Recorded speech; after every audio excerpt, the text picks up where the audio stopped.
Hello everybody and welcome to That Bit. This week the tragic life of Kelsey Grammer, who despite all of the tragedies in his life went on to be one of the most successful sitcom actors of all time. He was one of television's most reliable funny men for decades, thanks to his starring roles in Frasier and Cheers, but in his real life, Kelsey Grammer's endured several unimaginable tragedies. Grammer, who is 67, has lost several close family members in sudden and sometimes violent circumstances. Raised by his mother and maternal grandparents, he lost his grandfather to cancer at 12 years old. Years later, his two half-brothers would die in a freak scuba diving accident. But it was the violent murders of both Grammer's father and his sister that would haunt him for the rest of his life. Grammer's parents divorced when he was 2, and his father Frank remarried, having 4 children with his new wife. One day in April 1968, a man set fire to Frank's car outside his family's home.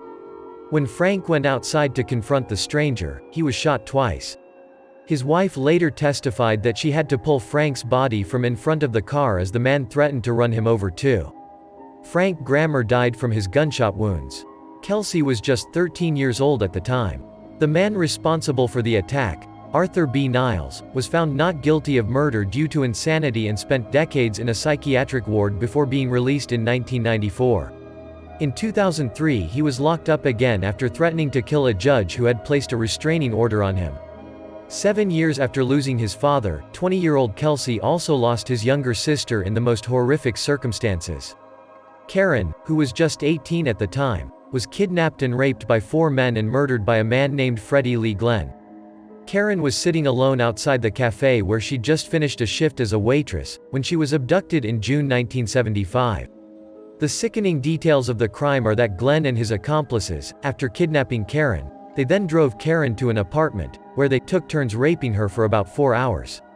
Afterwards, Glenn stabbed her repeatedly and left her for dead in a trailer park. Karen managed to drag herself out of the apartment to a nearby house when the men left, but tragically, nobody was inside, and she died from her wounds on the porch.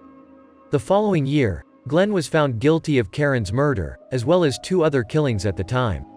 He was sentenced to death, but that death sentence was later overturned, and he remains in prison to this day. Grammer has spoken up more than once to ensure his sister's killer remains locked away. "I miss her in my bones," he wrote to the parole board in 2009. "I was her big brother. I was supposed to protect her, I could not, and it very nearly destroyed me." In 2014 he successfully appealed another attempt from Glenn to be released from prison, this time appearing via video link so he could confront his sister's killer directly. "I accept that you actually live with remorse every day of your life, but I live with tragedy every day of mine," Grammer told him via video during the hearing. "I accept your apology. I forgive you. However, I cannot give your release with my endorsement. To give that a blessing would be a betrayal of my sister's life." He repeated his position yet again in a 2017 hearing. Glenn remains in prison to this day. Despite these many personal tragedies, Grammer said in an interview, that he tries to look on the bright side of life. "I don't complain about my life," he said. "It was an extraordinary challenge a lot of the time, and there's been a lot of pain and a lot of great joy. I wouldn't trade a moment of it except to possibly bring back some people I care about." After the tragic incident involving his sister in 1975, just 5 years later, 2 of his half-brothers Stephen and Billy Grammer died in a freak scuba diving accident. The curse of Grammer's life struck again when his 2 half-brothers were out at sea in the Virgin Islands, in June 1980. Reflecting on his family's chilling past, Kelsey said he has had a big dose of terrible loss in his life. He said in an interview that every one of us is going to experience some terrible loss.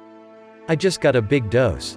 For every story you hear that's tragic, there's another that's equally tragic. Or more so. I think you come to look at it as part of life."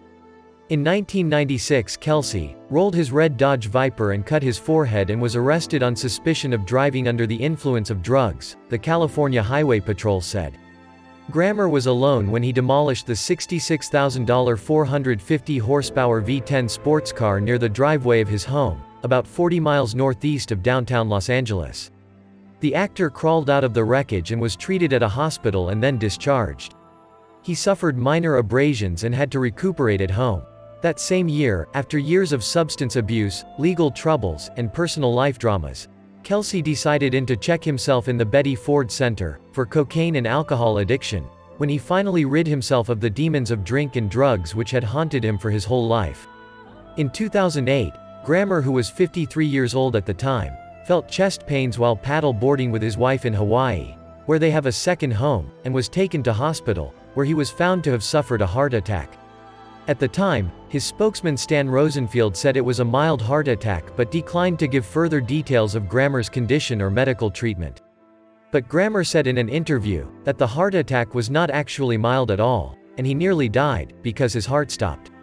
"They had to blast me twice and get me started all over again," he said in an interview. "I did think, oh gosh, I have got to hang on. I've got too much junk I've got to take care of. I've got to take care of the family." Grammer said it felt like somebody was actually trying to tear my chest apart with the jaws of life. Grammer's heart attack came 3 weeks after he learned the Fox network had cancelled his sitcom, Back to You, in which he played a pompous womanizing TV news anchor opposite Patricia Heaton. The series lasted only 1 season. "Obviously you play the hand you're dealt, and it has been a very interesting hand lately. It has been tough," he said. The latest horror event unfolded when his daughter Spencer was attacked by a knife man, while she tried to break up a fight in a New York City restaurant in July 2020. Claims emerged the customer was enraged after staff refused to serve him a drink.